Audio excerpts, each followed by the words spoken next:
హెటెరోట్రోపిక్ గురించి చూద్దాం. Majority of the bacterias will perform heterotrophic. ఆ హెటెరోట్రోపిక్ లో మళ్ళీ ఏమేమి పెర్ఫార్మ్ చేస్తాయంటే కొన్నేమో పారాసైటిక్ గా ఉంటాయి, కొన్నేమో సింబయోటిక్ గా ఉంటాయి, కొన్నేమో డికంపోజర్స్ గా ఉంటాయి. Decomposers is nothing but the saprophytes. ఏంటి సార్ పారాసైటిక్ అంటే? ఈ పారాసైటిక్ అనేది harmful to living organisms. Harmful to living organisms. ఒక హోస్ట్ బ్యాక్టీరియాని లేదా ఒక హోస్ట్ ఆర్గానిజం సెలెక్ట్ చేసుకుంటది ఒక బ్యాక్టీరియా. ఒక హోస్ట్ ఆర్గానిజం సెలెక్ట్ చేసుకుని ఏదో ఒక వూండ్ ద్వారానో ఏదో ఒక జబ్బుని క్రియేట్ చేసి ఏదో పుండుని క్రియేట్ చేసి దాని ద్వారా మనిషిలోకి ఎంటర్ అయ్యి అది ఫీడింగ్ చేసుకుంటుంది, ఆధారపడుతుంది అనమాట వేరొక హోస్ట్ ఆర్గానిజం పై. ఆ విధంగా ఈ పారాసైట్ అనేది హార్మ్ఫుల్. ఎందుకంటే అది వూండ్ని కలగజేసి ఫీడ్ చేసుకుంటుంది దానికి తాను. ఇప్పుడు ఫర్ ఎగ్జాంపుల్ నాకు ఒక వూండ్ కలగజేసి ఈ పారాసైట్ అనేది నాలోకి ఎంటర్ అవుతుంది, నాకు హార్మ్ఫుల్ కదా, వూండ్ అనేది హార్మ్ఫుల్లే కదా నాకు. అది అది కలగజేసి నాలోనికి వచ్చి నాలో ఉన్నటువంటి ఫుడ్ని తీసుకుంటుంది అనమాట. ఒక మనిషికి హాని కలిగించి ఆ హాని కలిగించిన మనిషి ద్వారా ఆహారాన్ని తీసుకుంటుంది. అది పారాసైటిక్ అంటే. ఈ విధంగా కొన్ని బ్యాక్టీరియాస్ ఫీడ్ అవుతుంటాయి, వేరొక దానిపై ఆధారపడతాయి కాబట్టి హెటెరోట్రోపిక్. సొంతంగా ప్రిపేర్ చేసుకునేవి ఆటోట్రోపిక్.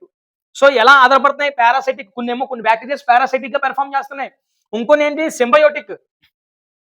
సింబయోటిక్ అంటే మ్యూచువల్ అండర్స్టాండ్మెంట్. 50-50 అనమాట. సో ఇప్పుడు నీకు తెలిసినవి కొన్ని ఉన్నాయి, నాకు తెలిసినవి కొన్ని ఉన్నాయి, నీకు తెలియనివి కొన్ని ఉన్నాయి, నాకు తెలియనివి కొన్ని ఉన్నాయి. సో మన ఇద్దరం కూడా మ్యూచువల్ అండర్స్టాండ్మెంట్ తో వర్క్ చేద్దాం. కొంత ఆహారం నాకు, కొంత ఆహారం నీకు అని ఇక్కడ మ్యూచువల్ అండర్స్టాండ్మెంట్ జరుగుతుంది. ఆ విధంగా ఇక్కడ సింబయోటిక్ జరుగుతాయి. కొన్ని బ్యాక్టీరియాలు ఈ సింబయోటిక్ పెర్ఫార్మ్ చేస్తాయి. ఓకేనా? డీలింగ్ మాట్లాడేసుకుంటాయి. ఓకే, కొన్ని నాకు తెలిసినవి నీకు తెలియవు, నీకు తెలిసినవి నాకు తెలియవు, కాబట్టి ఇద్దరు వర్క్ చేద్దాం. వర్క్ చేసి దొరికిన ఆహారాన్ని ఇద్దరు పంచుకుందాం అన్న మ్యూచువల్ అండర్స్టాండ్మెంట్ జరుగుతుంది సింబయోటిక్ లో. సో కొన్ని బ్యాక్టీరియాలు ఈ విధంగా మ్యూచువల్ అండర్స్టాండ్మెంట్కి వస్తాయి, దాన్ని సింబయోటిక్ అంటాం. ఇక మూడో హెటెరోట్రోపిక్ కండిషన్ ఏంటి? Decomposers, saprophytes. Saprophytes is nothing but they feed upon the dead and decaying material.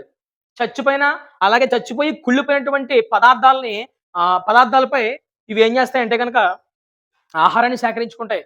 చచ్చిపోయినా కుళ్ళిపోయినా ఆ మెటీరియల్ తీసుకుంటాయి. ఆ మెటీరియల్ ద్వారా ఇవి ఆహారాన్ని సేకరించుకుంటాయి, సాప్రోఫైట్స్.